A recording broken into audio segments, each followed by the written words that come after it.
नमस्कार, आदाब। जनसंवाद टीवी में आपका स्वागत है। मैं हूं आपके साथ एजाजुल हक। विगत दिनों शिया सुन्नी दोनों वक्फ बोर्ड में कई मामले पेश आए, जिसको हमारे चैनल ने आप तक पहुंचाया। अभी अभी शिया वक्फ बोर्ड को बड़ी कामयाबी हाथ लगी है और उस कामयाबी में डीएम के द्वारा ज़मीन को खाली कराने का 30 दिन का आदेश दिया गया है। चलिए, क्या मामला है, क्या कुछ हुआ, मौजूदा चेयरमैन सैयद अफजल अब्बास से आपको रूबरू कराते हैं। शिया वक्फ बोर्ड के चेयरमैन सैयद अफजल अब्बास साहब के पास कई ज़मीनें पिछले दिनों विवादों में रही शिया वक्फ बोर्ड की, और जिसका निवारण इन्होंने किया है। उसी सिलसिले से हम आज इनसे गुफ्तगू करेंगे। एक ज़मीन का अभी मामला अखबारों में भी आया था, जो एक स्कूल है, मिशनरी का एक स्कूल चलता है। उस स्कूल का क्या मसला था, क्या मामला था, हम सैयद अफजल अब्बास साहब से ही पूछेंगे। क्या मामला था उसका?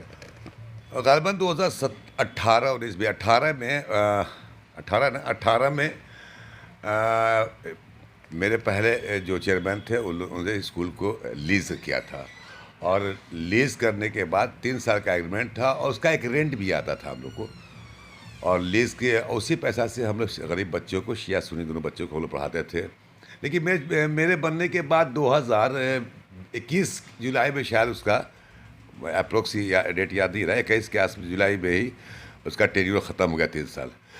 हम लोगों ने फिर भेजा एडमिशन कराने के लिए कि और बच्चों को कराया जाए, लेकिन वो एडमिशन लेने से इनकार उन्होंने कर दिया, प्रिंसिपल ने या उसके मालिक ने।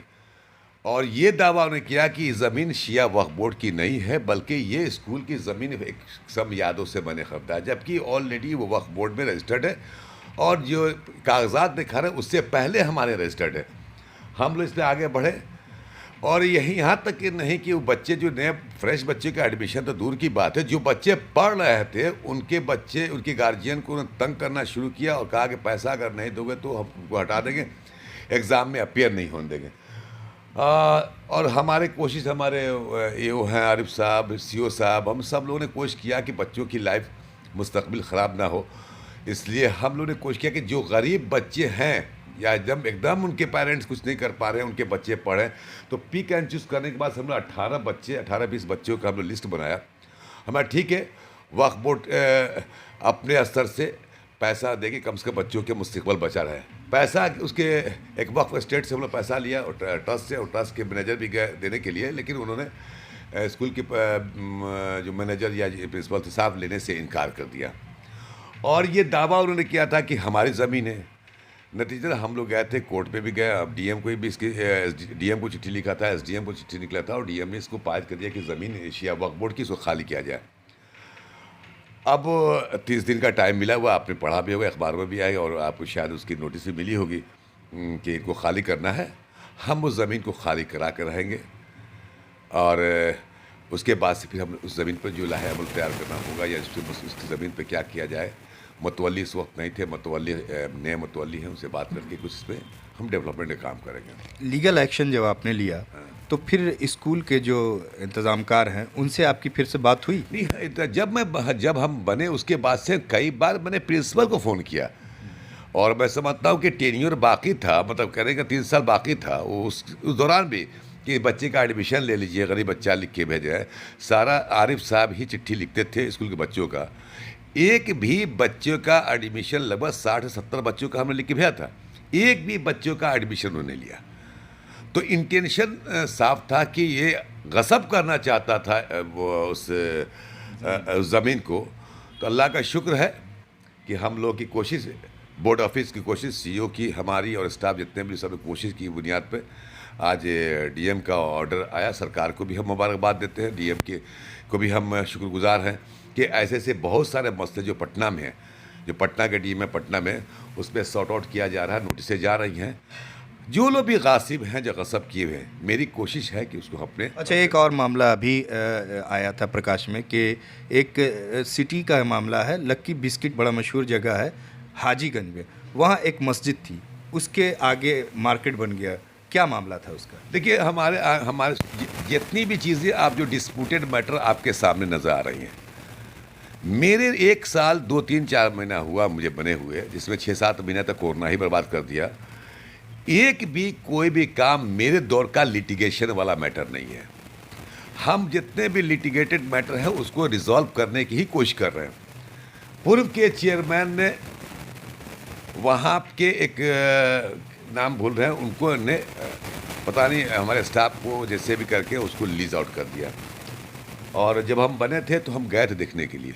एक बार किसी ने कहा तो हम देखा कि उस वक्त एक फ्लोर था।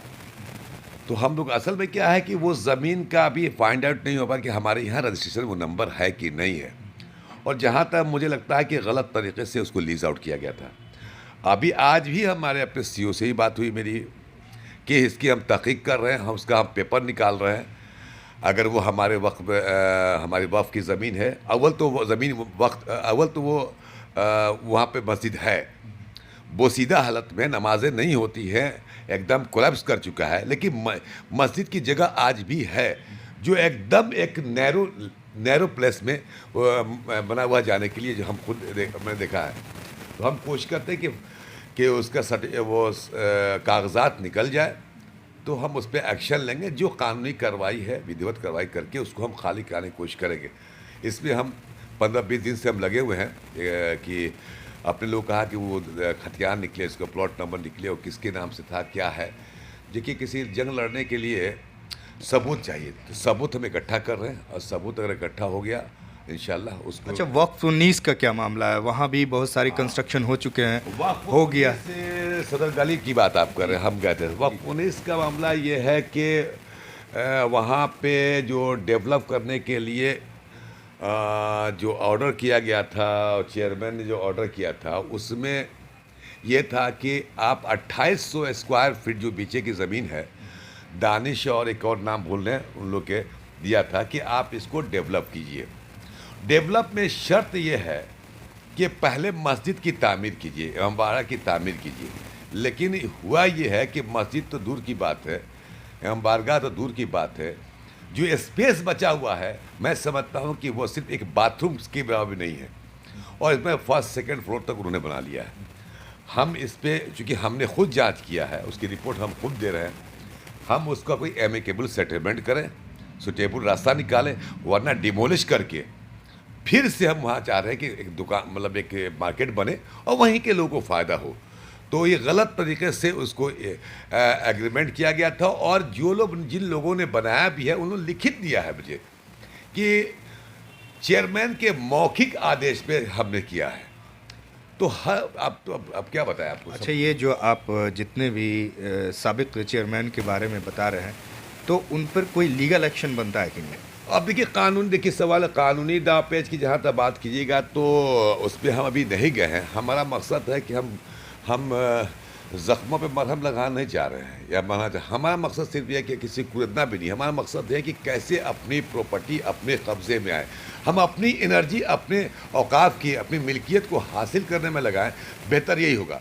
लेकिन खुर्द-बुर्द जो हुआ, लेकिन जो लोग भी आपके सवाल का जवाब दूसरी कर दी, लेकिन जो लोग भी इसमें मुलविस हैं उसमें कानूनी प्रक्रिया, कानून के दायरे में वो गिरफ्त में आएंगे तो छूटेंगे नहीं। सरकार उस पर बोर्ड उस पर एक्शन ज़रूर लेगी। अगर मान लिया कि ये वक्फ बोर्ड के साबिक चेयरमैन ने ऐसा किया तो उनका तो कसूर नहीं है, जिन्होंने जो आवाम है, जो आम लोग हैं, जिन्होंने जो इसमें मुलविस हैं, तो उनको क्यों सज़ा दी जाए? नहीं, सवाल देखिए, आप 50 लाख रुपया लगाने के लिए तैयार हैं तो क्या आपको अकल नहीं है कि आप 50 लाख किस लगा रहे हैं? मेरे पास पेपर अभी 2 मिनट की तो मैं दिखा भी सकता हूँ आपको कि आपने बना लिया और आपको इंस्ट्रक्शन ये है कि पहले मस्जिद की तामीर कीजिए।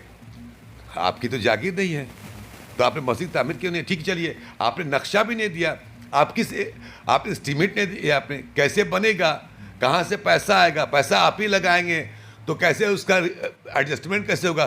कुछ नहीं, सिर्फ मौखिक आदेश पे आपने बना दिया। तो इसका इतना असल में है क्या कि यही नहीं, पटना ही नहीं, हर जगह पे वक्फ की ज़मीन को अपनी लोग मिल्कियत समझ लिया है, कोई बोलने वाला नहीं है। चूँकि एक ट्रेडिशन चला आ रहा है कि वक्फ की प्रॉपर्टी लूट के खा लो। तो अल्लाह का शुक्र है कि अभी तक तो हम अब 1 साल 2-4 महीना हुआ, हमारे रिजीम में तो अभी कोई ऐसा नहीं हुआ है।